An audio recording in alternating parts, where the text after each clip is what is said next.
approached me a few months back, not really a few months, about 2 months back during camp. She asked me to be involved in this, and I legit had no idea what I wanted to speak.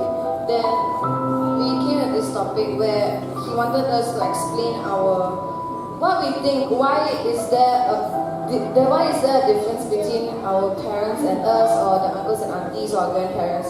So over the part, I didn't think there was anything like maybe because we're used to it, we think, oh, it's normal, my parents don't understand me. But as I started spending more time every day, just like noticing little bit of things, I feel like sometimes we just don't even know how to communicate anymore. We sit on a table, we play with our phones, we don't want to show them anything, they don't want to show us anything because, what my music, maybe you don't understand, and then, you start asking us, why do you like this kind of music and all. So it also, it makes us just don't want to share it because we're, very insecure, especially with our phones now, and we rather connect with our friends which understand why we like this type of things. But that's not an excuse. We have to learn how to appreciate both sides. So I'll just go to my point now. We are young, still learning. There's still many things in life that we are still learning to understand. We'd like to thank all of you, everybody that has been in part of our lives, that has helped us shape into who we are now. For all your sacrifice, your time, your love, and patience in raising us up. Although we may be rebellious or we seem rebellious, we didn't mean to maybe offend you. But we might seem rebellious because we are trying to prove our point. We have opinions, especially in this generation where we have technology, everything's on our fingertips. We are angry, we go to the internet, we rent it out. We are sad, we rent it out. Everything. We don't know something, we go to the internet. Everything's on the internet. Social media. Just everything. Our lives is just so exposed. This causes us to be more vulnerable. You might think, why is it that our generation, we are so sensitive, a little bit, and we are all like depressed and all. But we have to realize that we also live in the world where there's technology, social media. We don't have to face what our friends face-to-face, like we have to face face-to-face judgment. We also have to deal with cyberbullying and all these things. This all affects us also. So, sometimes it seems rebellious because we just want to prove our point. We are exposed to cultures. All we just need to do is go to the internet. I know American cultures, I know Malaysian cultures, I even know Japanese cultures, African cultures, all these things. So because of that, it has helped me form an idea. And I start questioning things. Why must you discipline me in this way when I think it's normal? Because there are some things maybe our generation and your generation might seem different because time has evolved. So we have opinions, and we may not understand why you disagree with our actions, and why we do it because to us it seems normal. There might be some decisions that we do that you may disagree because we are too young to understand why it is wrong. For example, we might not understand why must we save money. We just want to spend it on, say, new shoes, new phones, because to us, money, we are not at the age of working, so yeah, we don't really understand yet. But we might not understand, why must we save for our future? I'm going to work, right? So, that's why we need you to help guide us. We may be rebellious, but we still need you around. Even though I may be young and naive to the dangers, I plead that you give us a chance to express our point and understand our opinions. Because to us, our opinions matter. Don't try to push us away because you don't understand our opinions. Because we want to be understood too. Sometimes you might not agree with our opinions, but we are stubborn. Are you all stubborn? Are you all stubborn? You are all stubborn? I think every one of you also grew up stubborn to the parents. It's a normal thing. We think we want to just have a life, we want to prove our point, we just want to be smarter than our parents because that's how we want to be. So maybe sometimes just pushing us down like this, no. It's not going to help us. We just want to be like, oh, okay, you don't agree with me, okay, I go to another person that believes in my point. So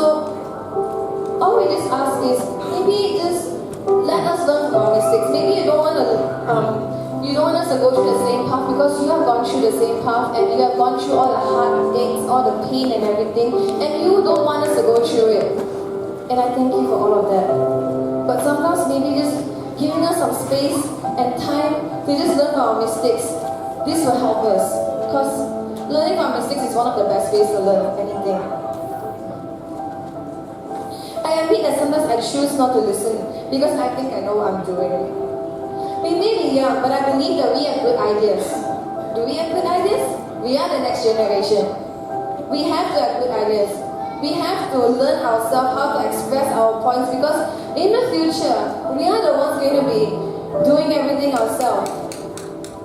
We want to express our point, learn more things, but all we just need is some backup, some guidance. For example, I want to thank some people that have just helped me, given me so many chances to just grow into someone I am now. I may seem confident all the time, but it's not just a snap in a finger, God-given talent that I'm going to be confident like this. It's a process where I have been given so many chances to lead different type of things. Like for example, during Easter, I led the Easter youth dance, and I had to do all the effects and everything. I want to thank my parents, because my parents were there all the time. They saw everything I have gone through. Every night I'll be putting hours and hours into just doing the effects and learning the dance and everything. And then about 2 weeks before the youth present the Easter, I actually made my dad very angry. I didn't know how to even talk to him. I was just terrified to even talk to him because we almost something small. Oh yeah. So anyway, I made him very angry and just didn't know how to talk to him. Then I was editing on Adobe on the presentation. At 9 o'clock, it was due. Everything. I spent like 1 month maybe. I sacrificed my trip to Shanghai just to stay back to do this thing. So I have put in so much effort. And at 9 o'clock, I was still editing, 9 a.m. And I came to church at 1 p.m. I turned on the computer, the whole file is corrupted. I started crying in church, I just didn't know what to do. Then my friends actually came to me and they were like, it's okay Daniel, you can do it, it's fine. Daniel, you know how to do it, right? It's very fast, so don't worry. They try to convince me that I'm fine. Because, they're giving me moral support. But one thing I can see that they don't really understand is how much effort I've put in. Why am I crying? Why am I sad? Why am I just terrified that I lost my work, all my hard work? So I didn't know. I decided I didn't want to call my dad. I just didn't want to call him because he's angry. I wouldn't want to call someone that's angry at me, right?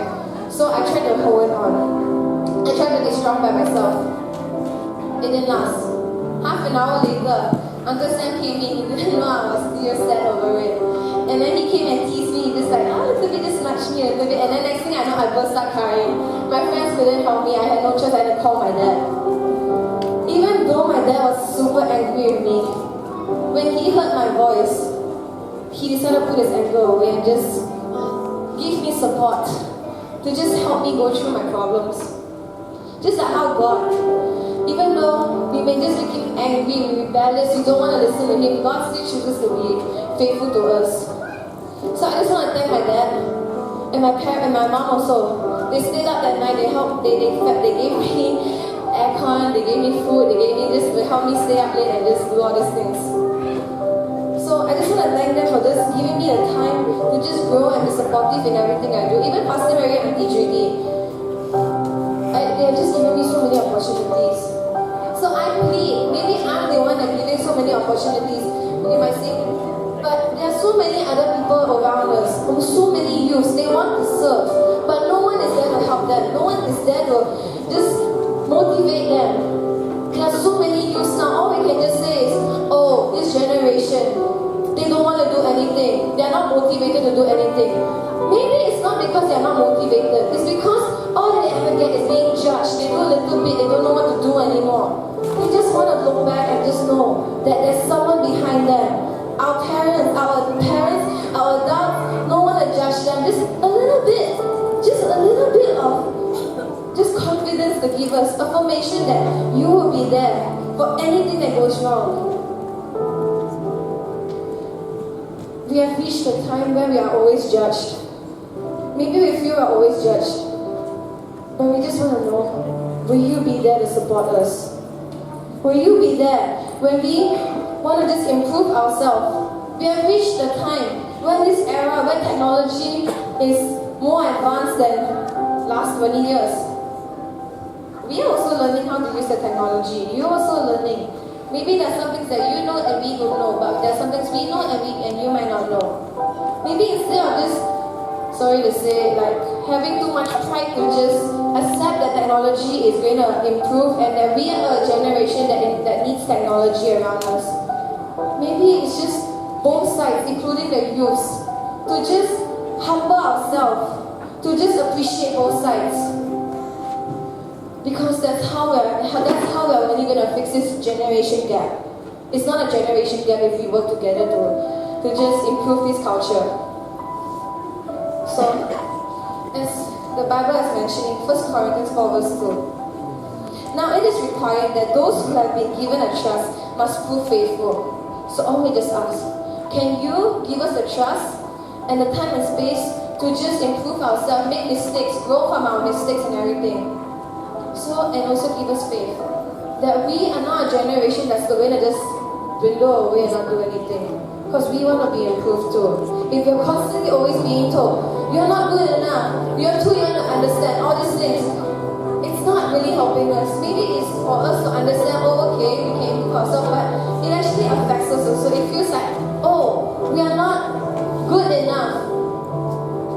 We are just not that good. This generation is not good. So just give us time to just improve ourselves. That's all we're asking for.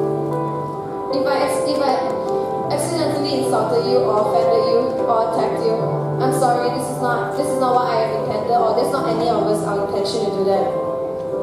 We just want to prove our point and just voice our thoughts to you so that we can understand it.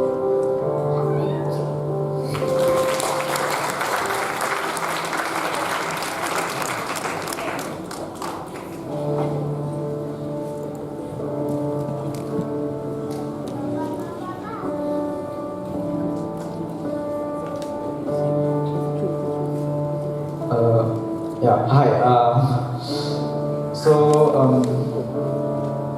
I'm sorry in advance if I say anything that is offensive or hurting towards you, but this is what I've been keeping in my heart, and this is something that I want to share with you.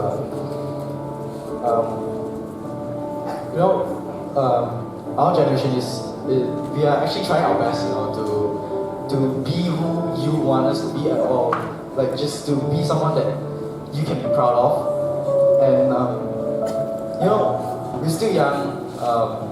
We can make a lot of mistakes, and really we're just trying our best, to be someone you can go onto the streets and be like, oh, that's my son, that's my daughter, And I know that there are things that we don't really understand, and there are things that we may do wrong or may do some things that hurt parents here or anyone, like friends, family. But everyone has to go through this phase where we have to walk our own path, and even though we push you away, like what Daniel said earlier, we still want you to be there for us, to be there to guide us through. And without you there, that we won't be here. And I'm sorry for being so outspoken, as the current generation talks about the things that we want, the things that we need, because what we need now and what the previous generation needs is different, because we live in a world where technology is technically everything.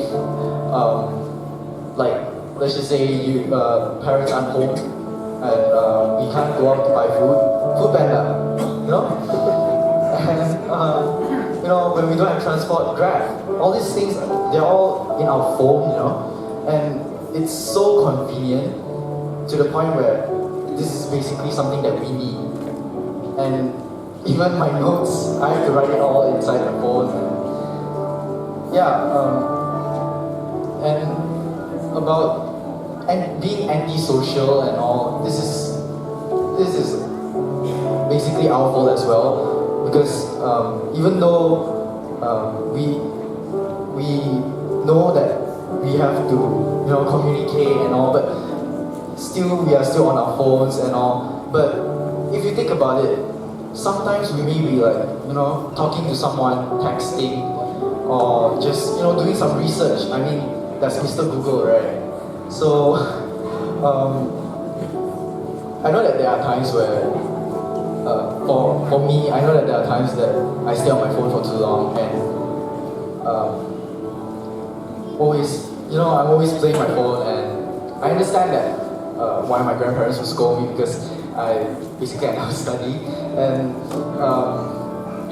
but sometimes please don't misunderstand, because sometimes I feel like sometimes I can only trust my friends with my feelings, because they are the ones that truly understand me. Because every time I try to open up, it's like it feels like I'm being shut out, like being in a home with strangers. But I really hope that this will change lah. And I know that at times I can be rebellious, like really, really rebellious, where I don't want to listen to you and all. But sometimes I guess I just want to prove my point, and I just want to, just speak my heart, And I know that sometimes whatever I say can be really rude and all, but please, I'm willing to improve. So I just need you to be there for me. And for our generation as well, all of us, we need you. In Psalms 101 verse 2, the Bible says that one of the few things we can control is our character. With God's help, we can behave wisely and make wise decisions. And I want to dedicate this poem to you. Like a knight in shining armor, who keeps his word and honor, protects his people like a savior, and never acts like a cavalier. People these days don't really care. Unity among them is found to be rare. Suffering ain't something one can bear. Pain and agony is something we should share. Don't stab me in the back with a knife when I trust you to hold my life. And for those who are husband and wife, let not this be your final strife. Basically, this poem is just talking about how. Okay, I'll go through the first paragraph. It's about a knight. Like how knights, they always stick to their word. They always protect their king, no matter how dangerous the situation is. They never fall, and they always lift the person that is special to them. They always lift, like a knight will always lift the king up. He will never backstab the king, and he will always be there for the king to protect him.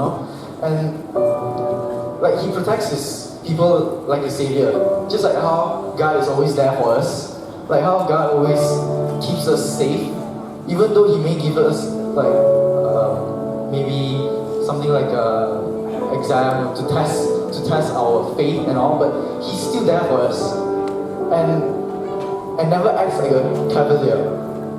Cavalier means to be arrogant. You will never see a knight walking around saying that, oh, I'm the king's protector. No, you never see that. Because the knight never just, does things for his own, for himself, A knight is always there for others. And people these days don't really care. That's basically where YOLO came from, You only live once. Yeah, basically that's our fault. It's not right to think that, but that's how we were raised. Like how it came to be is because that we are in this kind of like situation and all, and unity among them is found to be rare. Like what people say, generation gap. You see, unity among the older generation and the new generation, there's